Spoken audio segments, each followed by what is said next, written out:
Hello, everybody. Lies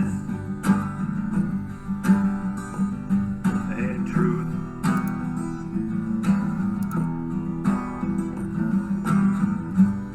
Hey, what do you see when you see old Avery locked up and put away to be released, or should he stay? Lies. Hello. Passed off his truth. Sorry, guys. It took me a while to get off work today and then get home, and the traffic was horrible. It was terrible. Just sharing this on Twitter right quick so more people will join us. So who do you believe? A junkyard dog or the police? One grabbing greasy rags, the other a gun, a badge, a flag. Cheers. Lies. Passed off his truth. Hello, hello. Hi, Letha. Hi, Kathy. But I can't let it Hi, Don. be.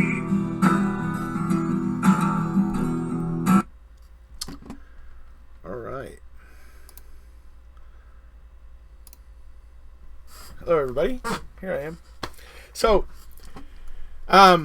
if any of you noticed from the title, if you're looking at the title or whatever, today my idea was to just kind of go through the evidence, I'm thinking in a chronological kind of fashion, and just talk about why all the reasons why it's fishy. And of course, we have to start with the RAV4. And, there's so much to talk about with the RAV4 that's fishy. There's it being called in on the 3rd, it being found on Avery salvage the way it was. There's so many things to cover with the RAV4 and why it's fishy. But then, as we move on into the other pieces of evidence, we find that they're all going to be just as fishy. So I thought we'd talk a little bit about that today as the kind of theme for the video. Good evening, Kathy.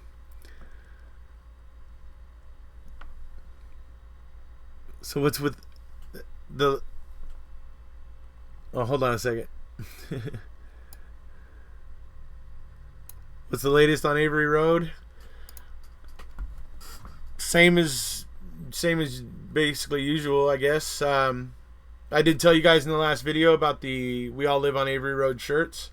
That right now is the #1 way to support the family. They are letting everybody know right now they are not starting any GoFundMes for this. They are not.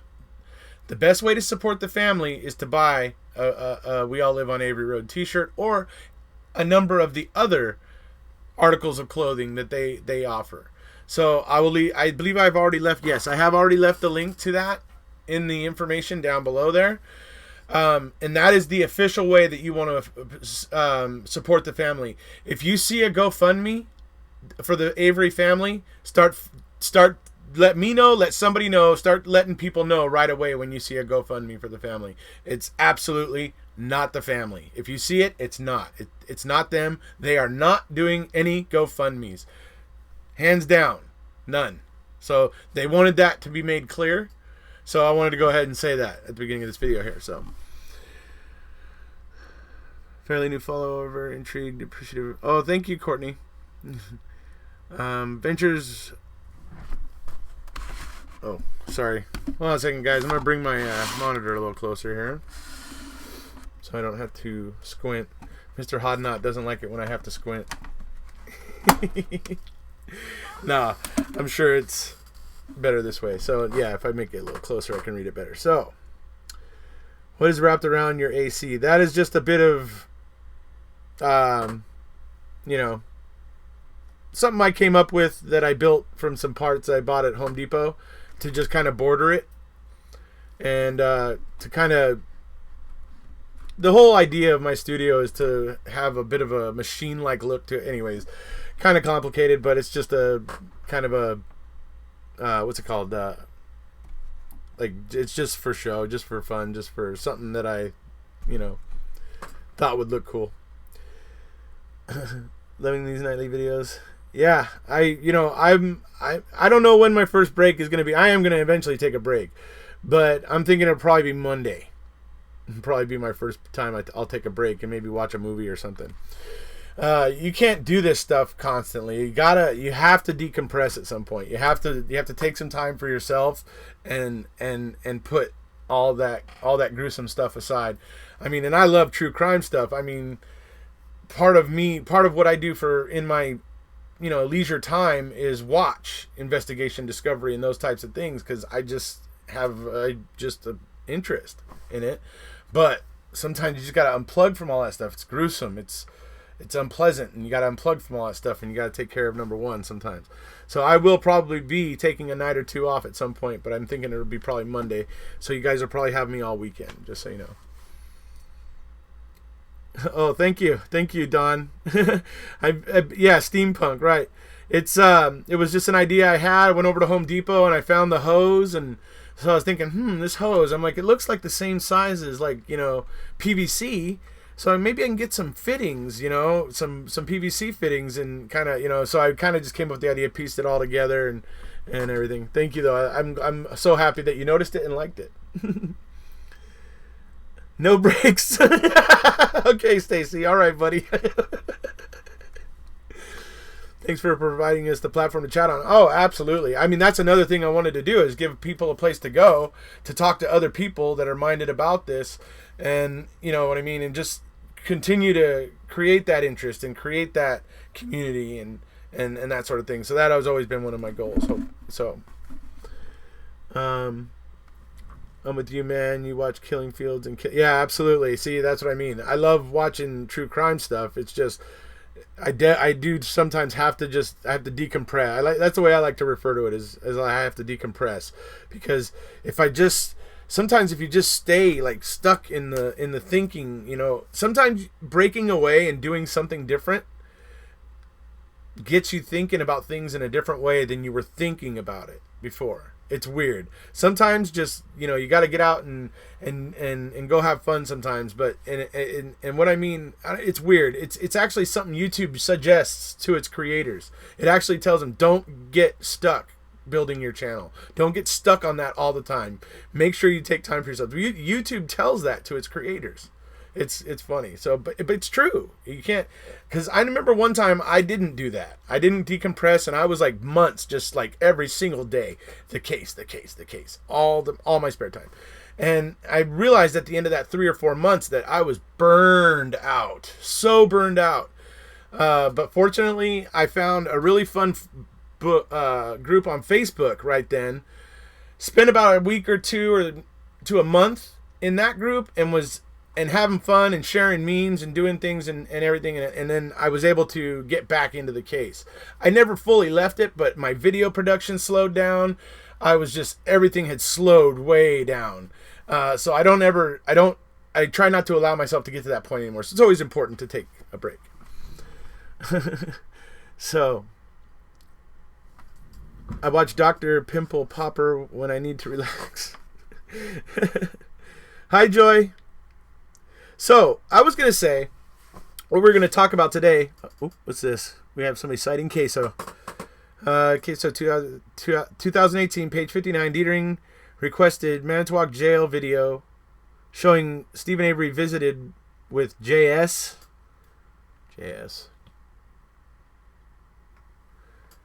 How would that be possible? Stephen Avery is arrested on November 9th, 2 days before November 11th. Screwed up by JD.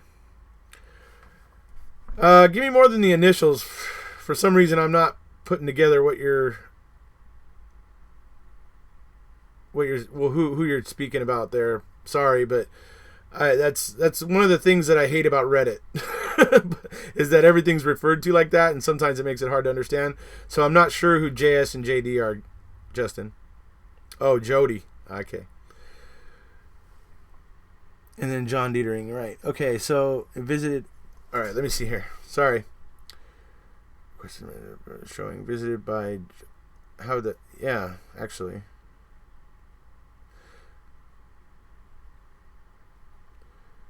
Well, no, actually, she wasn't barred from visiting him yet. It wasn't until she picked up a case.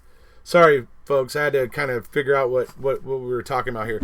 So she was able to go visit him. I'm not exactly sure what we're referring to here, but I know she was able to go visit him at that time still. It wasn't until she picked up a case. She got caught drinking and doing something she wasn't supposed to be doing, and she picked up a case, and then that's when they were able to assert their force on her and tell her she couldn't see Steven. She wasn't even allowed to drive by the courthouse and stuff. Like, it was really strange. But Mary Henry. Okay, you sent me an email about the shirt. Got it. I didn't get to check my emails last night, so I'll try to check those tonight. I'm planning to ship shirts out on Saturday morning. I got to work tomorrow, so I'm planning to get it all together in whatever orders I have to get them out, hopefully Saturday morning. So make sure in the email you tell me what size and color and what your address is, because that helps me figure out what your shipping is going to be. So yeah, just make sure you remember to do those things.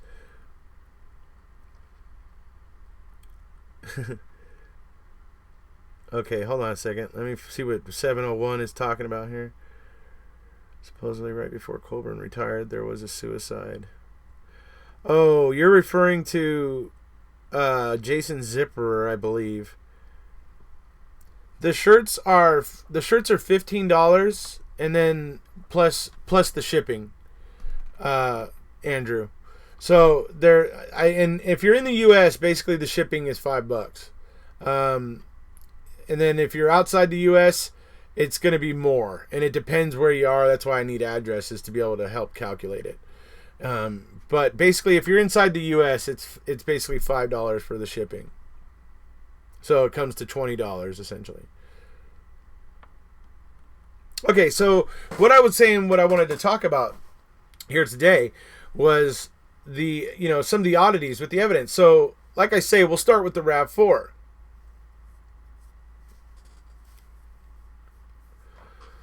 What we're doing right now is what needs to happen. What we're all doing right now, forming communities, talking about the case intelligently, and forming intelligent opinions about the case, and those sort of things. That's exactly what everybody should be doing right now. If you care about this case, you're already doing it basically by being here. So we'll start with the RAV4, of course, right? Because it's going to be the very, very first thing. It's the thing that gets called in by Colburn on November 3rd, right? 2 days before it's ever found. He claims he wasn't looking at it.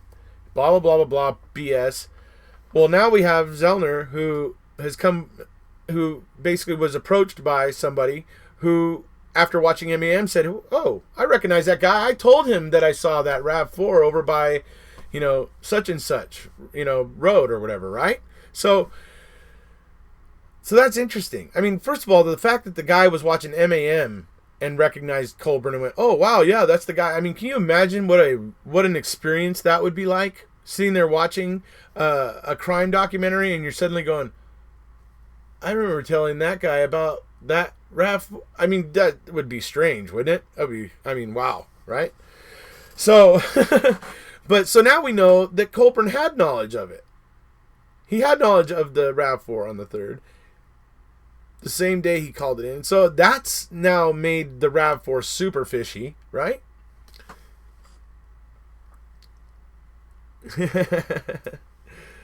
So, yeah, well, did he make it on November 4th? Well, it doesn't matter when. It honestly doesn't matter to me if he made it on the 3rd or 4th, Thomas Hentz. What is it? I gotta say, it seems like you're splitting hairs, right? Because the car is found on the 5th. We can't deny that, right, Thomas? The car is found on the 5th. Are we all in agreement on that? So anybody calling that car into dispatch before the 5th is a problem. Are we in agreement on that? Okay, so that leads us to the car getting moved to Avery Salvage, which most of us already realized, right? Why did we all think that? Well, when we watched MAM, we saw this RAV4 double parked on a kind of a ridge, double parked where no other cars were double parked. It was the only double parked car. It was parked in the opposite direction of all the other cars.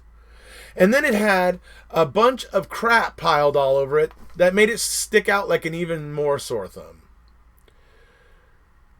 I mean, the RAV4 is such a ridiculous thing that, I mean, the fact that it's where it is and how it's found is suspicious, and the way it's placed is suspicious, and the way it's everything's stacked all over it is suspicious. And then we get inside the RAV4. We have Teresa's blood in the back, where she was apparently put into the back of the RAV4 there, and was, there's some hair and some of her blood, Okay, so that's in there. But we don't have any of... Uh-oh. Sorry, hold on a second, folks. My YouTube is telling me something strange here. Okay, so I don't know why, but you guys can all see me, I assume. So, anyways, so then we get inside of it, and then so there's Teresa's blood in the back, but we don't have any of Steven's blood there, which if he was actively bleeding, we should see. So we don't see that there. And then we get up into the front of the RAV4, and then we have the blood in these very strange places. How, as I've explained many times, the squiggle by the ignition, the drops in just not where they should be. No blood on the shifter, no blood on the steering wheel, no blood on the handle that you use to open the door. Actively bleeding, right? So there's all those things. I mean, all those things with the RAV4 that are just suspicious and very, very odd. And that's just the first piece of evidence, and it has all of those oddities and strange things. What's Thomas saying now? See if it comes back.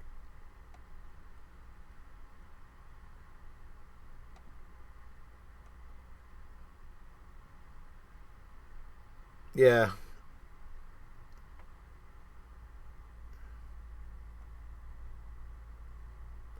So my question to you then, Thomas, is if you believe that it's also innocent, why was Andy trying to assert in court that it was the dispatcher that said it was a 99 Toyota? Why wouldn't Andy just go along with he was given that information too? Right? Why? What's the problem there? So if it's all on the up and up, then Andy would have just been like, oh yeah, he gave me that information too, right? But he didn't. He tried to say that he tried to get out of it, avoid it, by telling Dean, oh no, I thought she said that. So Dean goes and he plays it again.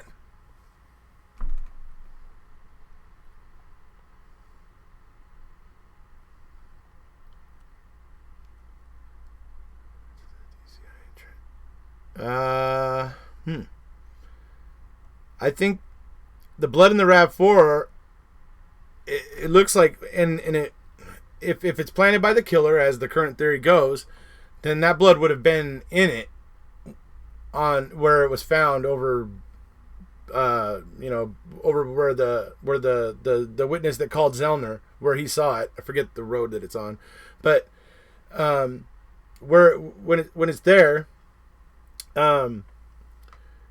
that the blood is already in it there. So if the blood's already in it there, well, according to the theory that is relevant at the moment, so Zellner's saying it was in there then. So I would say it would probably have had to be in there then. Which, I mean, like I said, there's a lot of things that need to get figured out here. There's a lot of things that are unclear. So, this is why I want the evidentiary hearing so bad. I want an evidentiary hearing so that we can hear both sides argue about these things, and we can see what points are the strongest, and get further down the road here. As I said, it's entirely possible that Scott and Bobby were bullied, but there's a lot of reasons why Zellner thinks that they're a good fit. So we just, like I said, we need an evidentiary hearing to start sorting through all this stuff. But I would say the blood was in it before it got to the DCI trailer, I guess, would be the short answer. A couple questions. Was there anything that was put on the RAV4? Been tested? I'm not sure what you're saying there exactly. 18 months ago. Do you remember what you said 18 months ago? Oh, crud. He proves he had the information.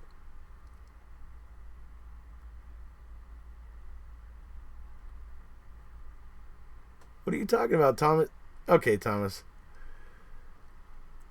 But all reports are weird, like the windows were too dark, almost trying to make it seem like they wouldn't be able to see the blood. Right, exactly. Like there was already pre-made excuses for why they weren't able to, discern things earlier, right? Yeah, totally.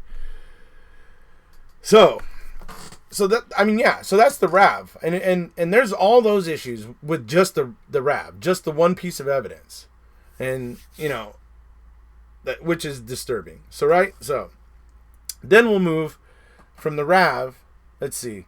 Then we move to Stephen's trailer, where this supposed crime was supposed to have taken place. And we have not even the slightest hint of a suggestion of a whisper that anything happened to Teresa there.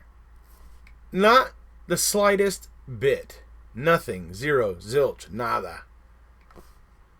And we're supposed to believe that an adult woman was raped and stabbed and all these things there?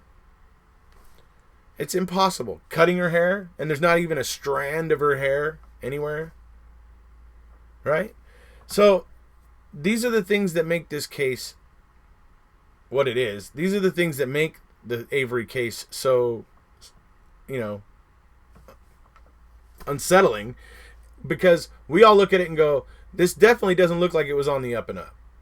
I definitely don't feel like the officers were being honest here. And then we can move to the garage, right? Same problem. No evidence of anything that took place there, with one exception. Which brings me to the next piece of fishy evidence. And that is the bullet. So, but I'm going to leave the bullet. I'm going to leave the bullet for a minute, because that was actually found in March of 2006. So we're going to go ahead and come back to that. So then we got the bones, right? The bones that no pictures were taken of before. When the first bone was seen, cameras should have been brought out, right, to take pictures. No, we have zero pictures of how any of these bones lie in the ground, if they actually did or not. There's nothing. And we have crime scene tech Erdl, the lead crime scene tech, who should have been the one called over to take care of the bones, in my opinion. He should have been the one. They should have pulled him off of whatever he might have been doing and had some other people do that. Perhaps all these guys all these officers who were trumping up their arson inspection, to make themselves, like qualified to collect remains, burn human remains. I mean, maybe those guys should have gone and take over. But the point is they should have had somebody more qualified, somebody whose job it was, and who always does it correctly and right. That's who should have done it. And to be perfectly honest, by analyzing Erdl's testimony in court, I get the total impression from him that he felt slighted by, like, Tom Fassbender and the investigators. I think he felt a little bit, offended that they didn't call him over to take care of that. And yeah, it's pretty wild, dude. You could tell Erdl was just not happy about that. And the bones, just have so many oddities, like the video I did recently, where instead of bringing Cadaver Dog Brutus over to Stephen's trailer when it was still daytime, when it was still sunny, when the conditions were good, that were optimal conditions for Brutus to work in, they didn't bring Brutus over to the trailer. They used him to go over to they used him to go over by the Crusher, and then from the Crusher, Brutus led them all over to the RAV4, and he hit on the RAV4 and stuff, right? So, then, what do? Instead of then going, okay, let's take Brutus over to the trailer, they don't do that. They'd send Brutus and his handler back to the entrance of Avery Road, and they sit there for about 3 hours until it's about 6:30, starting to get dark, and it is now a slushy rain falling. Now they suddenly want to bring Cadaver Dog Brutus over to the trailer. Cadaver Dog Brutus is not ineffective in slushy rain and when it's starting to get dark. He's not ineffective, but he's not as effective as he would be if it was like daylight, bright, clean, clear skies and that sort of thing. Brutus, is a lot better then. So they bring Brutus and his handler over when it's a slushy rain, when Brutus's, effectiveness is cut down. And this is the day before. This is the day before the bones were actually found, right? But Bear was still there.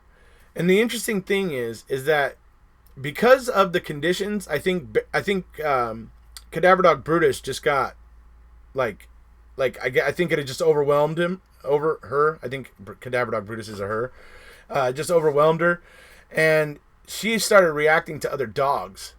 So when she goes out and she starts walking towards the fire pit, she ends up barking, but she's not barking at, because that's her signal. She barks when she's indicating. She barks. That's what she does. So she wasn't indicating when she barked over there. It was because Bear was there, and the proof of that is because the handler herself says that basically 30 seconds later, Brutus was trying to pull her then in the opposite direction, and over in that direction was another dog. So suddenly, Cadaver Dog Brutus was not looking for evidence in cremains. Cadaver Dog Brutus was like, I'm over this, and started reacting to other dogs that were on the other dogs that they had searching and stuff. I have no idea why they sent this dog out to the entrance of Avery Road and made this dog sit for 2-3 hours when it was during the daylight hours, when it would have been optimal to be using these dogs. And so over and over again, the bones just have so many issues that just disturb me, and those are just a few of them. Let's take a look at what's going on down here. Hey boss, found some bones over here. Bring me some old pizza box. We'll sort it out later. Yeah, that's good. It does look like it. I mean, doesn't it? It looks like the boxes that they had, they look like flower arrangement boxes or something, like all shiny gold leaf on the outside or whatever. It was weird. Anyway. So no way SA was able to clean up his trailer. Absolutely not. Absolutely not. Yeah, wouldn't be able to clean up hands, cuff scrapes. Wouldn't be able to get blood out of the carpet or the bed or the mattress. Wouldn't be able to get any of that blood out. Maybe you could have bleached it on the bed. Okay. But if you would have bleached out the blood on the floor, you'd have bleached the brown out of the carpet. So you can't use bleach on the carpet. Right? So it's, yeah, there's no way Steven cleaned up the trailer. There's no way. No way. Riddle testified that he did not know the bones were human when he was collecting them. Yeah. You mean the ones in the burn barrel, Thomas? Because he didn't collect any from the pit. He says that clearly at trial. He wasn't part of that. Was he over at Calumet County sifting through burn barrels there? Yes.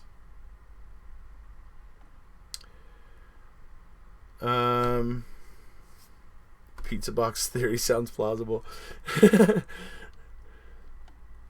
Yeah, well, I sometimes think it's over by Xander Road. I don't know.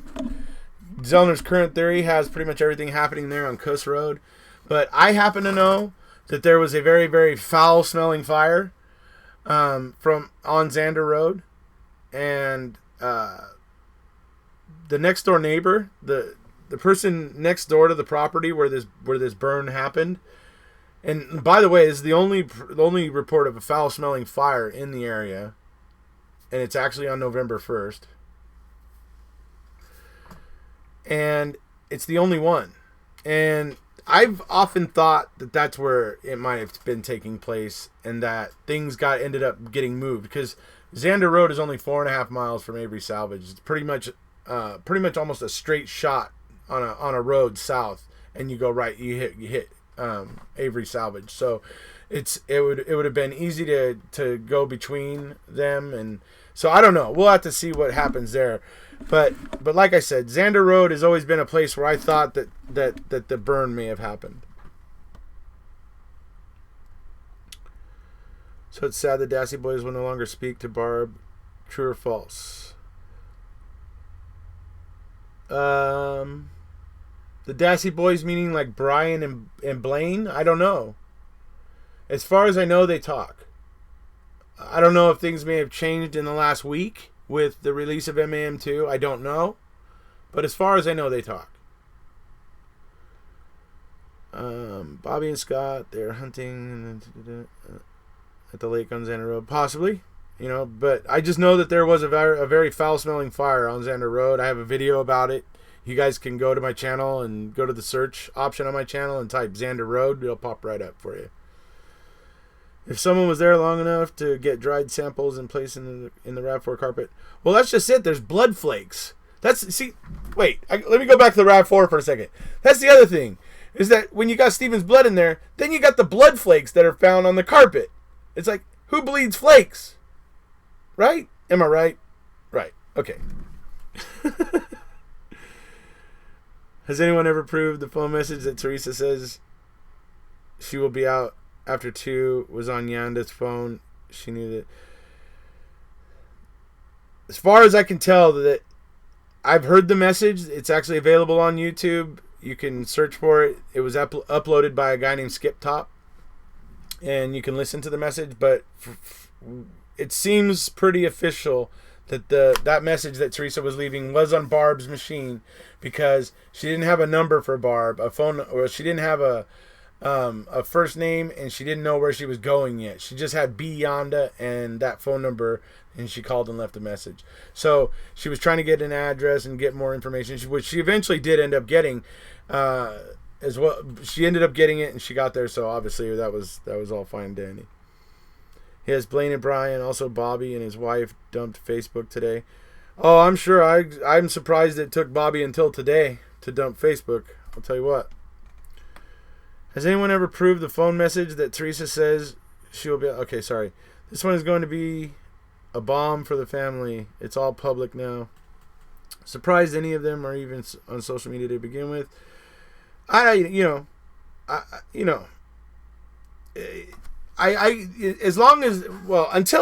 Until like Bobby and Scott started coming under fire, I mean, they were just trying to help support and help get Brendan and Steven free and everything. So yeah, this is going to make it difficult, very tough. And, we'll have to see what happens. Surprised any of that? Okay. And then who do you suspect? People keep asking me that. My current suspect that I want to know more about is the person who is calling to harass Teresa, according to Tom Pierce. Whoever that person is, and it may be Ryan. It's not proven that it's Ryan. It could be Ryan. And if it is Ryan, well, having possession of that page of Teresa's planner is going to be a problem. Him telling investigators that Teresa claimed the front blinker on her insurance and got a lump sum but just didn't fix it. Oh, that's going to be a problem for him. So, but right now I am very much concerned with who this person was that was harassing Teresa, because this is a person who has motive. Somebody who has intent to do something to Teresa for certain. I get how Bobby looks really guilty, but what is the evidence that makes Scott look guilty to Kathleen Zellner? It's okay. So with Scott, she believes that Scott helped, and there's a lot of reasons why. There was Scott's shifting stories are one reason. One day he's at work, or one story he's at work, then goes to visit his mom. One story he didn't go to work, then he goes to visit his mom and picks, and like, so there's the changing of his stories, the changing of the size of the fire each time he tells his story. Starts out the fire is like 4 or 5 foot tall or whatever. First time he's asked about it by investigators early on. He's asked about it a second time, and suddenly this fire is 6 or 7 feet high.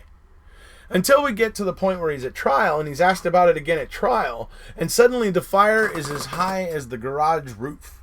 Okay, so these are the problems that Scott,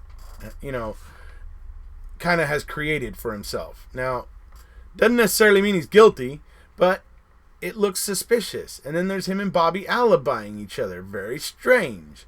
And, you know, there's just so many things that are strange. And then there was reports that Scott was actually at work, and that he actually got a call, or that somebody was actually said that he got a call from a troubled, you know, teenager, so a young person, a young kid, a boy that sounded, you know, distressed, and that he ended up leaving work early. So there's that report.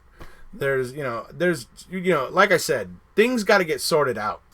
You know, there's just a lot of you know, chatter out there, and it needs to be sorted through. That's the reason why an evidentiary hearing is important.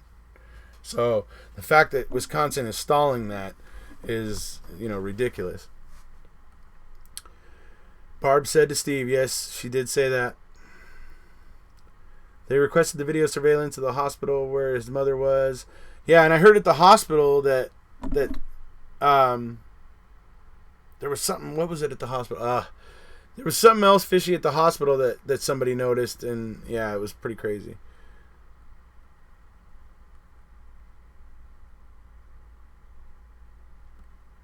Where do we join you? On YouTube? You're going to be going on YouTube Live? Info Warlock?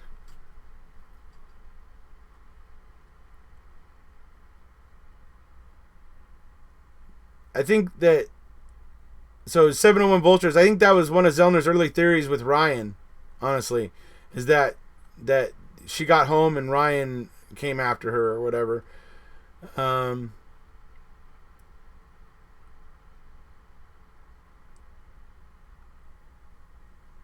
The point about who we suspect is there several more suspects and that have more motive than Steve. Yeah. Therefore, it is reasonable doubt that Steve. Yeah, absolutely. It creates plenty of reasonable doubt for Steven. Absolutely.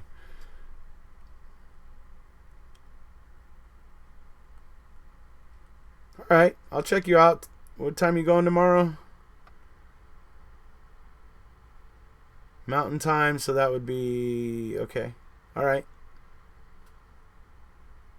I'll tell you what, I'll go after you.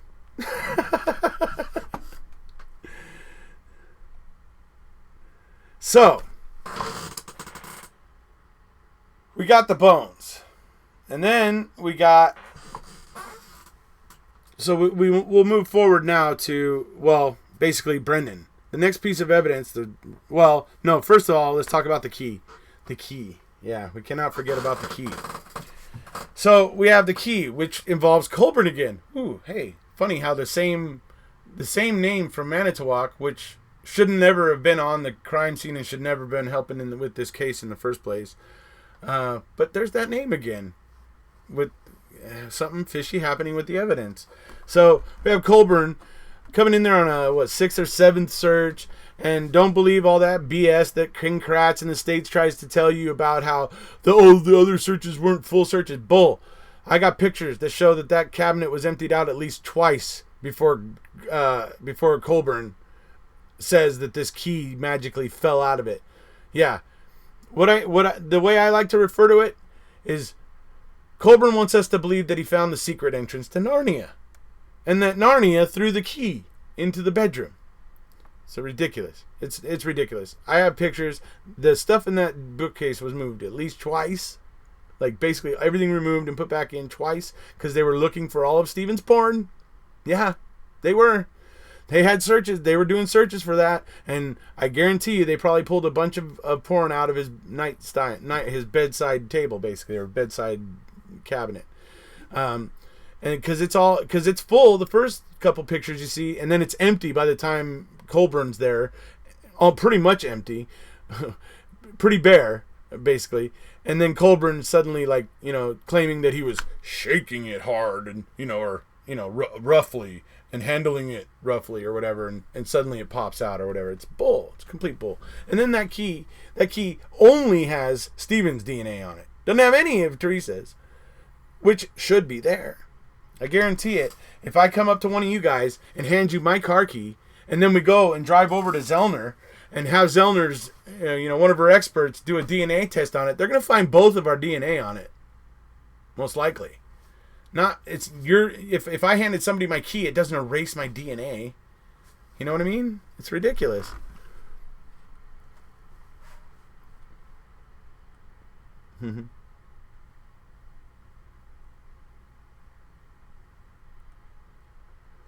I worked at a Honda dealership for almost 10 years. I've seen many fresh cut keys. That key was, yeah, I mean, that key still had the machine marks kind of on it. And yeah. Link is also dodgy. Absolutely. I think she's calling out several with the hope they'll rat each other and clear their own names. Yeah, I mean, that's what it is. A lot of it, I think, is she's trying to get them to really be looking at what she's got and get them thinking, so that they're going, uh-oh, maybe I want to get ahead of this instead of letting it fall on me. So, can we sue Colburn for damage and Stephen property fee for mishandling it? That's funny. Hopefully. Well, finally got to catch you live. Oh, well, hello, Steve-O. Oh, the last 3 episodes? Yeah, it's amazing. You know, Zellner really kind of gets a little bit more earnest in those last 3 episodes, and the things that she's saying and stuff like that are you know, just, she gets a little bit more intense, and I really dig that. Yeah.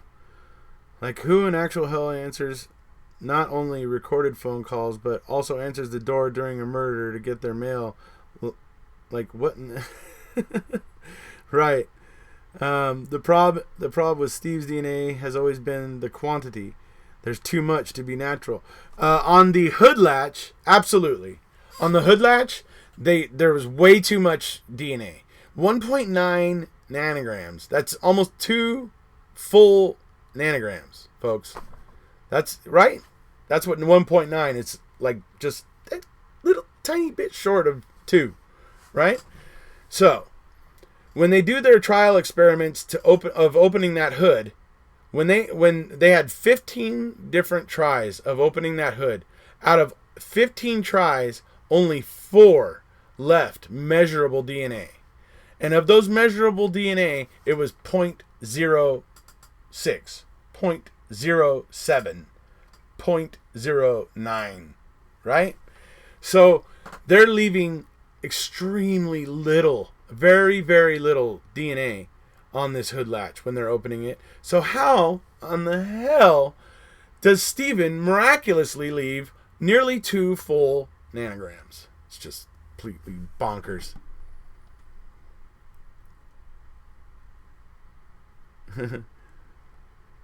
Yeah. Why does Kratz keep saying Steven was sweaty if it was like 40 degrees? Dude, Kratz has a thing with sweat, man. He's just got, I don't know. I think he's just a sweaty dude, so he just thinks about it a lot. 3 volunteers made 5 tries each. Yes, correct, Thomas. You're correct, buddy. We all saw that in MAM too, buddy. Did you talk with Steve after the rally? I did get to talk with Steve for about maybe 45 seconds at the rally.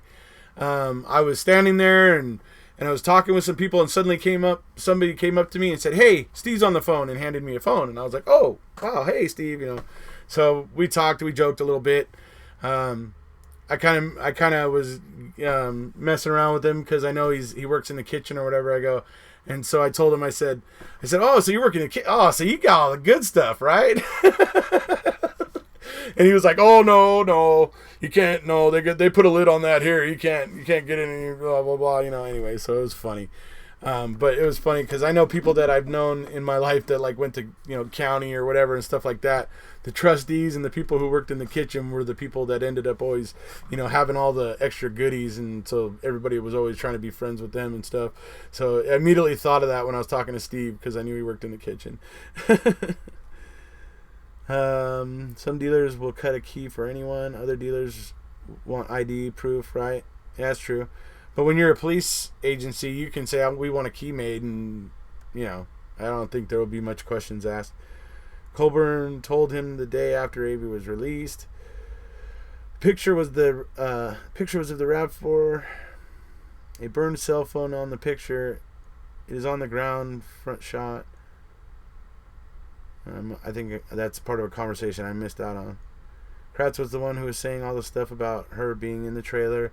The police didn't know he'd go with that theory at the time of the setup.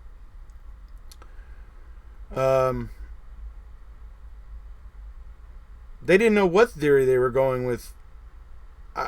Yeah, I mean, and that's evident in why they had to get Brendan Dassey. In my own opinion. By that point, he had to be, or would even be, or be in more trouble. Right. I'm in Wisconsin, Milwaukee. Exactly. Got arrested in Manitowoc driving with no license. They do the absolute most. They do the absolute most.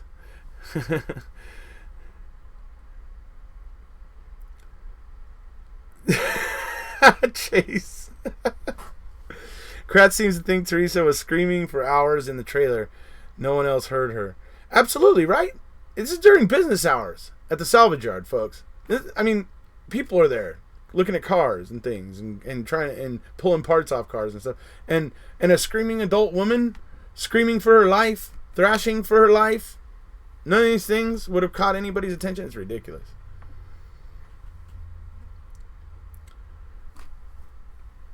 So like I said, that brings us to Brendan. Obviously the confession, which is the next piece of evidence, obviously. And we can all, I think most of us here realize, even Thomas Hentz realizes that Brendan was coerced. He was absolutely coerced. The laws need to change. AEDPA needs to get amended. We all need to know. We all need to be on board with that. But that confession is just a train wreck for so many reasons. It's obvious that he didn't understand his Miranda rights, and it's obvious that it's just so obvious, so many things that he was just in over his head. He thought that if he just cooperated with them, that he'd end up going home like he had done in the 5 previous visits, you know. And like I said, dude, he was set up. He was going to be meeting a girl after school that day. That is why he was so concerned with getting back to school. It's not because he wanted to go to school necessarily. It's not because he was in a hurry to get back to school so much. It's just that he wanted to be in school so that after school, him and his friend could go meet this girl. And, he was worried that if he didn't get there in time for school, that he might not get to go over to the school to meet the girl, right? So he's wanting to get back to school, and that is very evident. And so for him to be wanting to get back to school because he wants to meet that girl shows that he did not understand the gravity of what was happening to him. So, you got the whole confession, which is just a train wreck. And the confession leads them back into the garage one more time. And then that's when they find, 5 months later, on March 2nd, I believe, March 2nd of 2006, they find that bullet. That bullet is sitting on top of the concrete dust. And it has no dust on it. So how many people out there, how many out there are in construction or have done some construction in their life and have broken up some concrete in their time? Anybody out there? Breaking up concrete is a messy business. It's the chunks of the concrete vibrate and go all over the floor. They get everywhere, but the dust is very fine and it floats up into the air and it gets really high and it gets all over everything. Anybody who's worked with breaking up concrete can tell you this. And the fact that bullet has not any dust on it and it is shiny, it has got a sheen to it and it's shiny, tells me, number one, it was sitting on top of the dust, had no dust on it. That bullet was not there when they jackhammered the crack. And if it wasn't there when they jackhammered the crack, then it wasn't there to kill Teresa. Ipso facto. Brendan was going to be arrested that day regardless of what he said. Right? That's probably true, Thomas, actually. My husband did. It was a nightmare. Lots of dust, debris. Dust is horrible. Absolutely. The dust covers everything. Yeah, see, so we got people here that know what it's like breaking up concrete. And so for that bullet to be sitting on top of the veins of concrete dust on the floor, to be sitting on top of those veins, and then to have no dust on it is a problem. That bullet was not there when the jackhammering happened. And if and the jackhammering happened after Teresa's death. Okay? So if it wasn't there when the jackhammering happened, it couldn't have been there when they were supposedly killing Teresa in there. So it's just ridiculous. Kratz thinks SA is sweaty. How come MM2 didn't talk about Bobby Dassey scratches, bruises on his... I don't know why they didn't talk about that. I honestly don't know why. Maybe Zellner had something to do with it. Not sure. I'm a middle school teacher. It seems weird to me that Brendan's interrogation shouldn't have been just Brendan and 2 police. There should have been a school administrator. Or so, yeah, there should have been somebody there to help Brendan look after his own interests there. Thank you, Andy. I've been saying it for a long time. I'm only just now starting to get more attention. So, concrete dust is crazy. Absolutely, it's like smoke fall. Yeah, it's a good. That's a very good description. Ben, great point. What did Ben say? What did I miss? Oh, right. Like I said, I don't know why they left it out. So. Not even just that. It was a 22 LR. That thing would be absolutely mangled if it went through and hit cement. Yeah, I agree. On the bullet, okay, and it wouldn't have wooden paint. Right, it would have bone, not wooden paint. Exactly. That's the other problem, because they sent this thing over to Microtrace and found out there isn't actually any bone in it. And every bullet that they fire into bone in testing goes over to Microtrace and they find bone. So at the motion to suppress hearing, Wiegert testified that before March 1st they already knew who killed Teresa, where, how, and that she was sexually assaulted.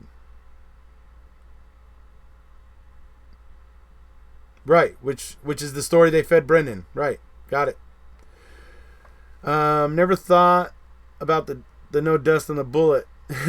Yeah, it's I mean, it's that you think about that bullet, it's actually kind of like, it's like bullshit. It's concave. If you look at it, it's like concave. There should be dust in that little concave bowl that you see there. There's no dust. That thing showed up after. This case is beyond. You're right, Joy.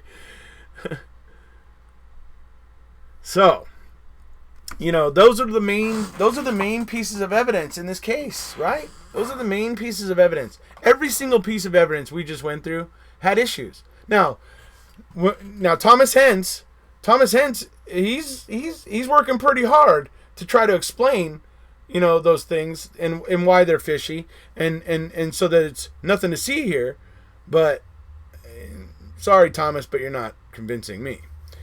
So, as far as I'm concerned, I'm going to stick with what I've been saying. The probabilities are that Stephen was framed and had nothing to do with this. That's, in my mind, that's what the probabilities are, because of, I have nothing concrete I can look at. Yeah, the blood is the strongest evidence against Stephen Avery. It is. But I have issues with it. And you heard Stuart James, the world-renowned blood spatter expert in MAM2, telling you that he had the same freaking issues with it.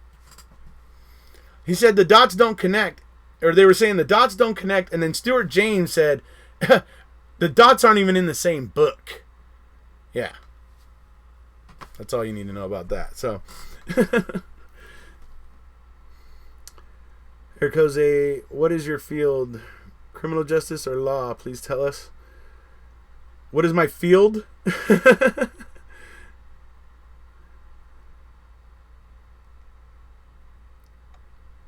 Did they determine that the first burn happened in the gravel pit?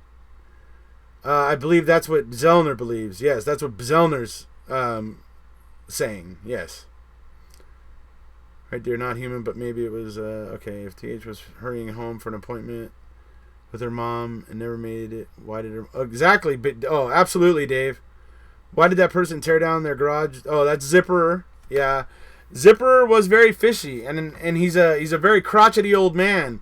And I was for a long time thinking it was very feasible that he could have came out, didn't know Teresa was there, that had spoken to his wife, and maybe saw her poking around the garage and shot her, thinking she was an intruder. I totally thought that scenario was completely plausible. But it would seem at this point in time that the zippers are kind of not a main suspect. Idiot savant, huh? Yeah, that is the best. And if you guys decide to pick up Kathleen Zellner's 1200 page motion or whatever, the best part is when she does the whole idiot savant bit, where she's summing up the prosecution's argument, and she's just talking about how Stephen goes from idiot to savant, idiot to savant, idiot to savant, idiot to savant. It's like, I mean, it's serious, but it's also hysterical to read. I mean, it's just hysterical.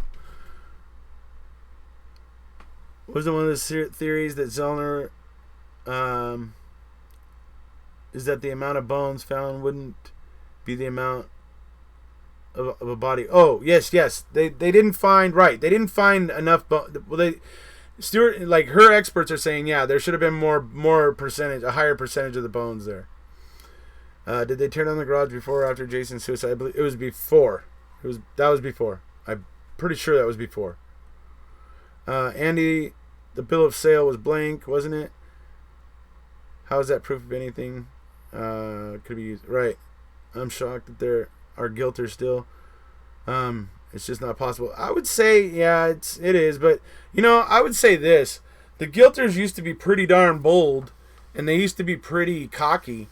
They're still talking, and they still believe what they believe, but I would say it seems to me that they're seeming a little less cocky, and like as if they maybe are looking at things and maybe looking at it and going, maybe there is something there. They may not be willing to accept it fully at this point, but maybe somewhere in the back of their mind a little seed is growing. They have one car in the garage and built 2.5 car garage on the second slab. Worried the real murderer will not be caught. That's what I meant. Oh, due to insufficient evidence and stuff. Yeah, that could be a problem here, and it is a bother. Zelnami is coming. Yep, it's crashing down. It's rearing up. Right, so how do they know for sure she was sexually assaulted in the first place? Absolutely! Abso-freaking-lutely! That's what kills me when you hear Judge freaking Hamilton in the en banc, in the oral arguments, and he's talking about, oh, now, the fact about her being stabbed and raped and blah, blah, blah, whatever, like, all these things that cannot be corroborated. And he's just like, oh, all these things came from Brendan, right? He offered them, right? And it's like, yeah, what freaking good is that? You can't corroborate any of that. Can you point to something that Brendan said that can be corroborated? Or can you only point to those things that can't be? Right?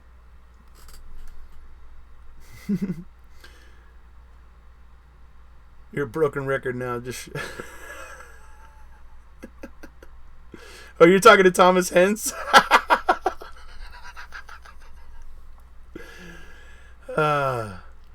Retain, yes. Even if it was not blank, Steve would not have taken it to the trailer. Kratz thinks we're stupid to think it only gets there if Teresa's in the trailer. It shows how stupid he thinks. Yeah, he certainly thinks very highly of himself and very poorly of others.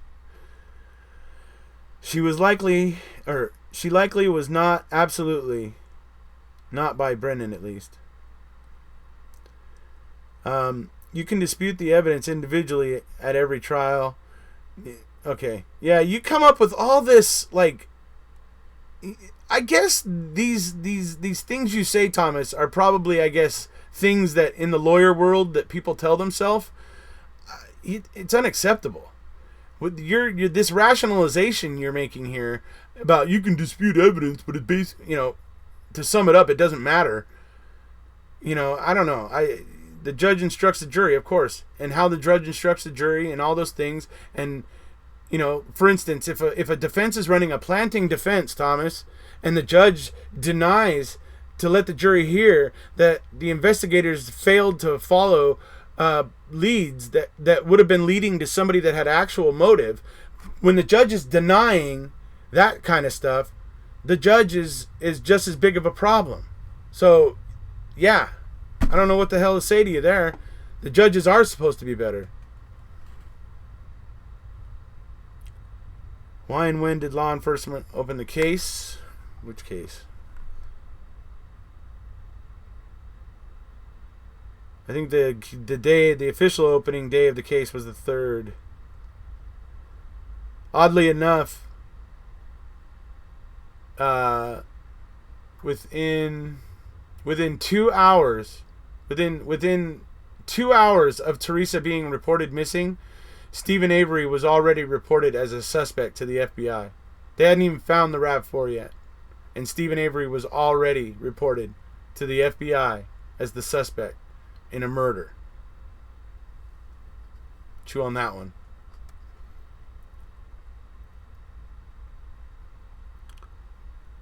Which is why all the evidence must be given in discovery to the jury for them to decide. Yeah. November 2nd, case opened at 8 p.m. Okay. Thomas, you know better. What's seen cannot be unseen, no matter what instructions are. Right. Guilty verdict has to be without reasonable doubt. There is more than enough doubt. Absolutely. How many judges do you think would have allowed the defense to accuse law enforcement? If basically the only criteria is that you're not allowed to make any accusations or ever question law enforcement, then I think it's wrong, Thomas. Wrong. I don't know how else to say it to you. You keep appealing to me. I don't understand, dude. Why you keep appealing to me? It's not working. Why are law enforcement above suspicion? Why should they be? They're human like the rest of us. They're subject to human frailty. So are judges, for that matter. So what are you arguing? That law enforcement and judges and they're all just perfect and should never be questioned? Is that what you're arguing? What is the drift of this? I don't get it, Thomas.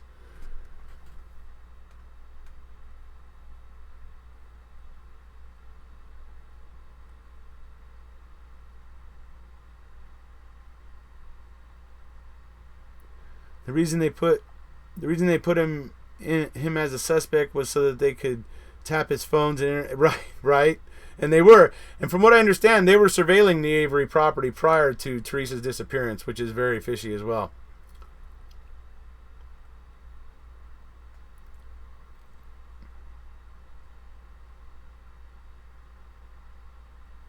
Exactly, but that's exactly what it is. The cops and the prosecution here know that it's a rigged game, and if they just but they were still overstepping here because there's still so many things that we're able to look at and go, what the is going on?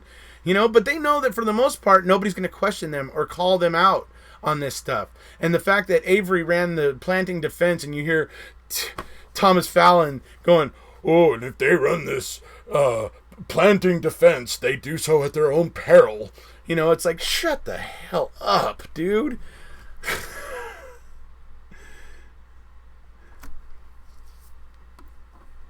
Oh, thank you, Benidian.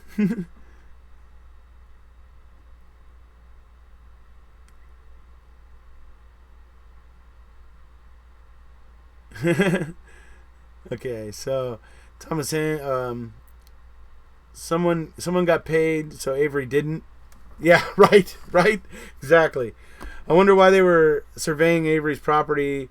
I can think of 36 million reasons. Right, exactly. Do you know why Fallon said that?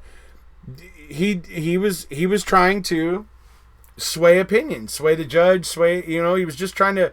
How dare anybody question law enforcement? How dare anybody? It was just like one of those things. It was dramatic. It was theatrics. It was, it wasn't really pertinent to the case. It was just theatrics, and he was just trying to sway anyone he could sway. It was mentioned in the second part of the doc that Stephen was taken to the hospital before the jail sketch. All the shady evidence, all the abnormalities in the case, Culhane's deviation, EDA test, not questioning a former boyfriend. The list goes on. And it does. It really does. I tried to hit the main pieces of physical evidence here today, but Stacy's touching on a lot of other things there that were very important.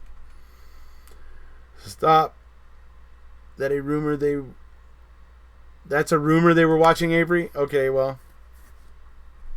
You've told me, to be fair, Cindy, you've told me things were a rumor in the past that turned out to be false. So, you're going to have to come up with the actual proof, sweetheart. I feel like the judges were in on it. Yeah, it does feel that way. Certainly it does. Willis and Fox are, they didn't seem like, when I just see what I can't get over is Stephen was running a planting and framing defense. It's what his defense was based on. For Judge Willis to continuously say, I don't see the relevance of this. I don't see the relevance of that. I don't see the relevance of these things that show that the investigators were basically looking at Avery and Avery only. Why should I want to let those things in? It's like unbelievable. I believe Kaczynski is facing 5 years. I believe he's now barred from practicing law as well. Yeah.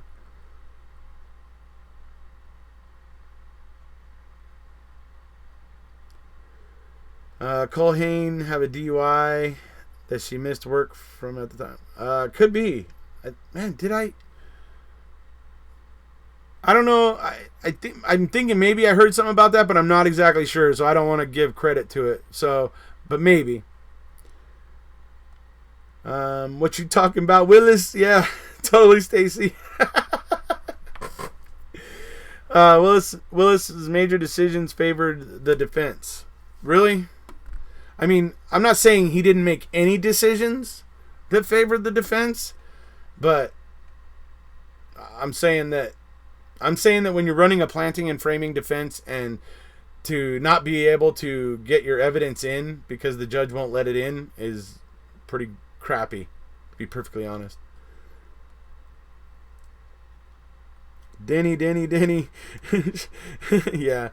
Well, Denny's a reality, though. We do have to actually think about Denny because it's an actual reality. And if Zellner gets a retrial, she'll have to deal with Denny. So Denny's Denny, and it's there. We got to deal with it.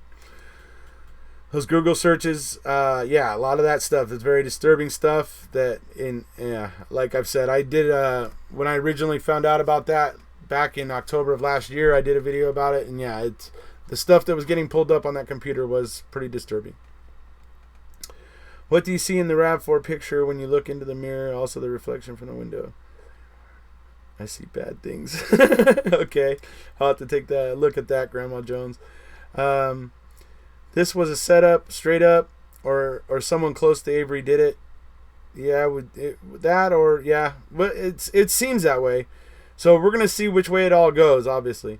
I would like to know how Hens defines major. So, that's a lot of the main pieces of evidence here. Let's see. Kratz said, I think more than once to Willis, how is this relevant to who killed Teresa? That's what we're here to find out, Judge. How does that help us find out? If I was Willis, I would have been taking maybe a little bit of offense to the way that Kratz was speaking to me personally, but anyway. Willis allowed the defense to accuse Colburn and Lank about planting blood without any offer of proof. Okay. Well, yeah, it seems pretty fair because that's the one thing. Colburn planting the key, calling in the car the way he did, yeah. So so it looks like we've gone over an hour here. So, and I think we've covered the major pieces of evidence. So I just figured, I don't know, we keep trying to pick topics of things to talk about so that we can so everybody can keep fresh the ideas in their mind of what you're looking at, what you're concerned about, what matters in the Avery case, and so that we're continually versed. And whenever you meet somebody that doesn't know about all this stuff, or somebody who may be on the other side but's willing to talk and discuss with you about it, so that you can make intelligent, points, and it's easier to do that when you've been discussing it, and you've been, it's like I would call it, like, it's easier to do when you've been riding the bike.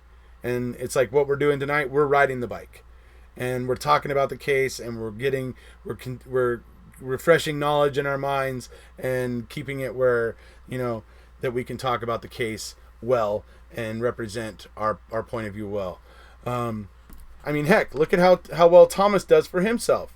He doesn't agree with us, and we don't agree with him, but look at how well he does. I gotta admire his chutzpah, So, anyway.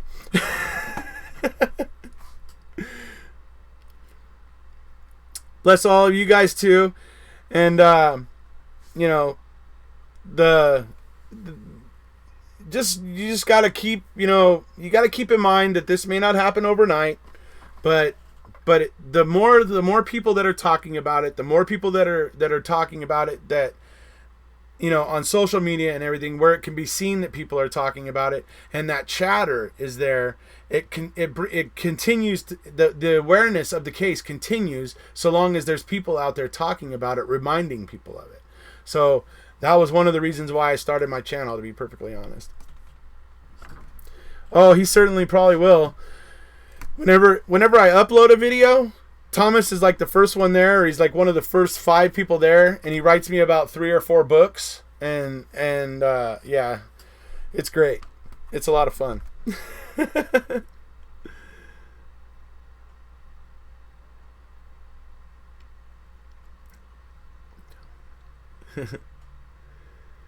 Can you promote Info Warlock channel? He's going live tomorrow. Okay, so yes. Warlock is somebody that was on here earlier. They were talking about this earlier. He's going to be going live tomorrow at, he said, 6 o'clock Mountain Time. So if you're in Central, that would be 1 hour. So that would be, if it was 5 o'clock Mountain Time in Wisconsin, that would be 6 o'clock, and on the East Coast, that would be 7 o'clock. And so that's, yeah. So he's going to be doing a podcast tomorrow, actually a live session on YouTube. So if you guys go back through this chat, you can find Warlock, and it's spelled Warlawk. So it's almost like Warhawk, but it's Warlock, and so. But anyway, so it's called Warlock, and anyways, I'm gonna tune in because I'm intrigued actually to hear what he has to say, because I'm always intrigued. I'm always intrigued to hear other people's, podcasts, YouTube videos about the case and stuff. I'm always intrigued by that because I love it when people are talking about the case. So I'm going to tune into that tomorrow. Hopefully all of you guys will. And I'll go after him. So I'll let him go first. And then when he's done with his live session on YouTube tomorrow, I'll go ahead and I'll maybe wait about 15, 20 minutes, give everybody a chance to go to the bathroom and stuff if you want. And then I'll start right after. And that way everybody can listen to both. So I ain't getting strange, yeah. Yes, goodbye everybody. So it's been fun. It's absolute blast having these chats with you guys. I love it. Look forward to tomorrow's. So we'll see you tomorrow. And if you haven't already, please hit subscribe. We'll see ya.